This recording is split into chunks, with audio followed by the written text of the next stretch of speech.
What is going on, YouTube? Welcome back to another video and another round here at the Manufacturers Cup. So as you can see, back with the Porsche as always, and qualified 9th, and this is kind of a theme of mine where I can do pretty well in the practice round, but when push comes to shove I just can't put it together in qualifying. So starting near the back of the pack, but I think this is another great race that showcases why strategy is so important. So as you can see, I elect to start off in the mediums, and right off the bat I try not to get distracted by that beautiful display of streaming from the jets, but I did a little bit up on the grass a little bit, but luckily for me, nothing too crazy. But like I was saying, I think this is another example of having a great strategy to win. So first lap here on the mediums, which right off the bat, if you've done this race, you know it's probably not the greatest idea, especially if you're not going to go all 17 laps on the mediums, which, spoiler alert, I didn't because I didn't know the optimal strategy. But starting in the mediums, and as per usual in the first lap of the race, just trying to survive the chaos that's bound to ensue. So you saw a little bit of smoke up ahead, trying not to get too involved, but I actually get the inside of the BMW in front of me and get a nice little overtake, and maybe got a little bit too deep into the braking zone, but didn't end up giving him any positioning. So got a position right off the bat, and now it's just a matter of sticking with these Porsches up ahead. So it seems like the Porsche is a very popular choice these days, especially in this race, as there was at least 4 to 5 Porsches, including myself. So like I said, trying to stick with the crowd here and not get punted off or punt anyone else off. But I think I go a little bit too deep into this, a little too wide, sorry, into this exit on this corner, and unfortunately for me, the BMW takes full advantage and re-overtakes me, so I end up losing the position that I ended up getting. But as you see up ahead, the white Porsche gets, I don't know what happened, he goes a bit wide, but thankfully he goes right in the nick of time, or there would have been a hefty collision with the two of us. So ghost system working to perfection there, thankfully for me. And my race wasn't ruined in the first lap. The inside of this BMW here, I may have forced him to go a little wide, but I think he had enough curbing where it didn't affect him too much, but nonetheless regained my position here. So skipping ahead a little bit to the middle, or near the middle of lap number 2, and this is where me and Shazzy Fades up here get into a little bit of a scuffle as he cuts that corner a little bit too much, touches grass, and gets a little haywire out of the corners. And this is where I realized that there is an opportunity to overtake this guy. You know, he might not be racing the cleanest right now, maybe a little bit of dirty tires. So I'm gonna try and stick it with him, benefit off the slipstream here in this little straight. And that's exactly what I intended to do, but as we are gonna see shortly, I didn't really go to plan, as we're gonna switch to third person view. I try to go up around the outside of him, and when I cut back, he's there. He kind of pushes me off to the side, which admittedly pisses me off a little bit, and then he tries to come forward, touches me a little bit, gets him all sorts of whack, but he does double back, get the inside, and immediately she gives me absolutely no space on that exit. So dirty tires, and I'm not even able to make this corner out of the way. So, and unfortunately for me in this NSX, we make a little bit of contact there as well. So an absolute chaotic couple of corners there, and really I know it's a bit biased me, but I do blame Shazzy a little bit because he gave me absolutely no room on that exit.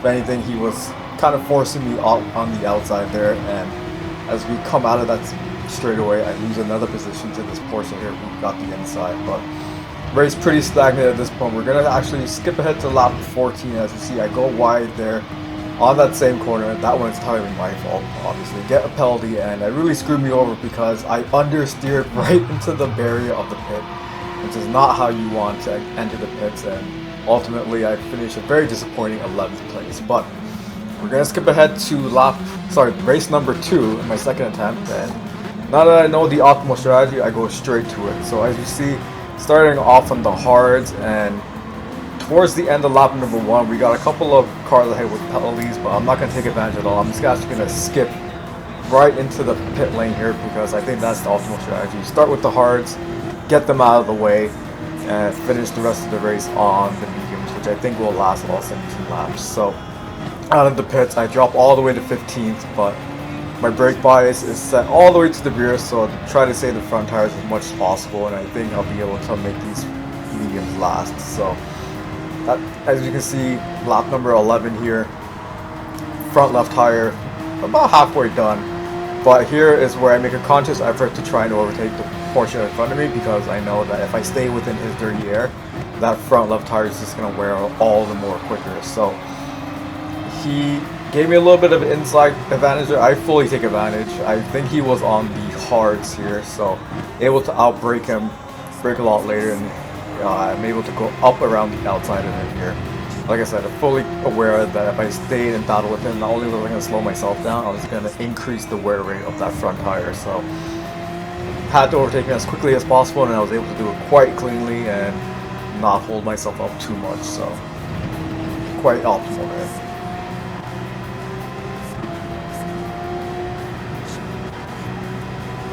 And he was indeed on the hard tires.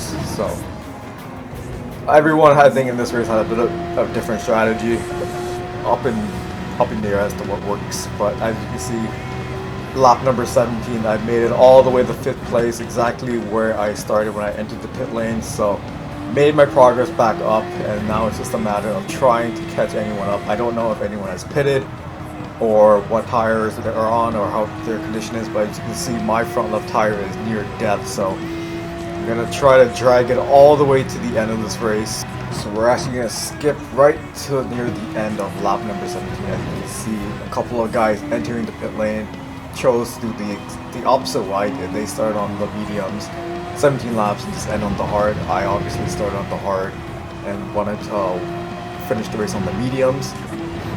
So I'm gonna gain another position here right as he enters the pit lane. So already ahead, up one position from where I started the race, and maybe if I was a bit faster I would have caught up to the guy ahead of me, but just as I passed the pits, he's exiting. So now I have my work cut out for him. He's obviously going to be on the fresh hards.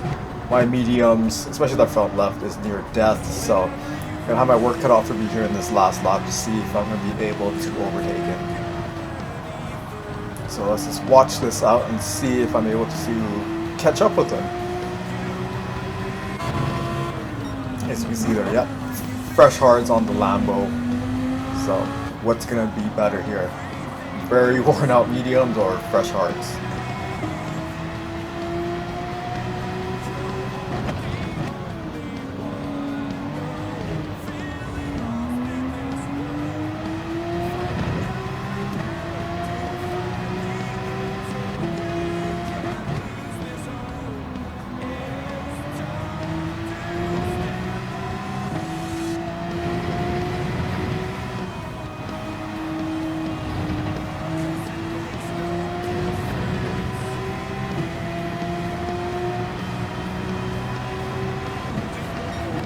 So unfortunately for me, right when I come out of this corner, my controller decides to give me a little bit of a problem is it doesn't shift up when I call for it. So I think it's at this point I'm like, you know what, I'm just going to stop fighting. I'm going to take it very conservatively and just finish this race off.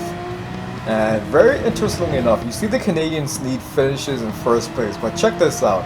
As the others cross the line, he keeps dropping in position, and I think it's because he did not change tires. I think he started on the mediums, or he either didn't pit or he didn't change tires. So as you can see, he went from first and dropped all the way down. He got that infamous 2-minute penalty for not following the rules of the race, and this is why reading the rules of the race is important, kids. So thanks for watching, everyone. Hope you enjoyed that race. I got gifted 3rd place there, and I'll catch you next time for the next round. Peace out.